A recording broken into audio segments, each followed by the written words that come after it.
আজি মই আপোনালোকক কলপাতত দিয়া পিঠা কেনেকৈ বনাই দেখুৱাই আছোঁ। ভিডিঅ'টো আগলৈকে চাই থাকিব। এয়া কল একাশী পেষ্ট বনাই লোৱা হৈছে আৰু চাউলৰ গুড়ি লোৱা হৈছে 3 কাপ। ইয়াত কেৰাহীটোত চব মিক্স কৰি দিয়া হৈছে।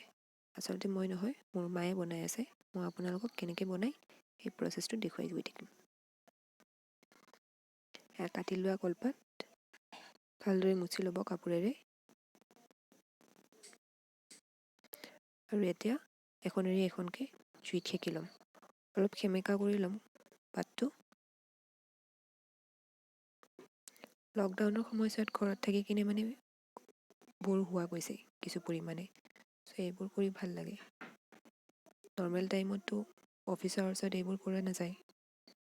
গতিকে টাইমৰ লগতে কিছুমান ৰেচিপি বনোৱাৰ টাইম। আপোনালোকেও চাব, ঘৰত এনেকৈ বনাই খাব।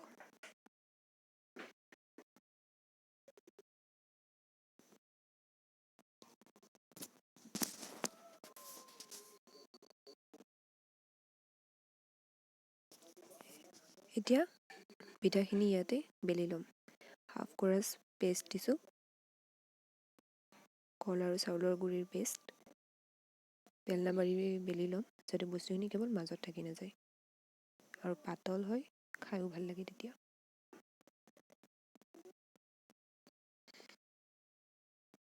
এখন অলৰেডি টাৱাত বহুৱাই থোৱাই হৈছিলে, সেইখন অলমষ্ট হ'বৰ হৈয়ে গ'ল।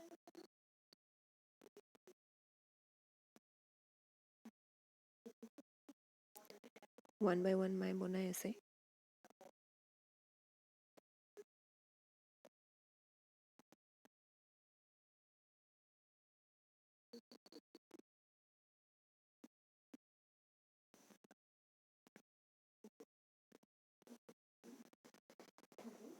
সেইখন পিঠা উঠাবৰ হৈ গ'ল। গোটেইখিনি খৰাহিত থোৱা হৈছে। মই আপোনালোকক খুলি দেখুৱাই আছোঁ। আৰু এখন হৈ গৈছে, এয়া চাওক। পাতৰ পৰা যেতিয়া পিঠাটো পূৰা এৰি আহে ন, এইটো সিজি গৈছে, খাব পৰা হৈ গৈছে। ইয়াক পূৰা টেষ্টি লাগে। এতিয়া সন্ধিয়া টাইমত চাহৰ লগত পৰিৱেশন কৰিবৰ কাৰণে দেউতাক দিছোঁ ফাৰ্ষ্ট এখন পিঠা আৰু লাল চাহ একাপ। আপোনালোকৰ ঘৰত খাই চাব। ভাল লাগিলে ভিডিঅ'টি লাইক, কমেণ্ট আৰু ছাবস্ক্ৰাইব কৰিবলৈ নাপাহৰিব।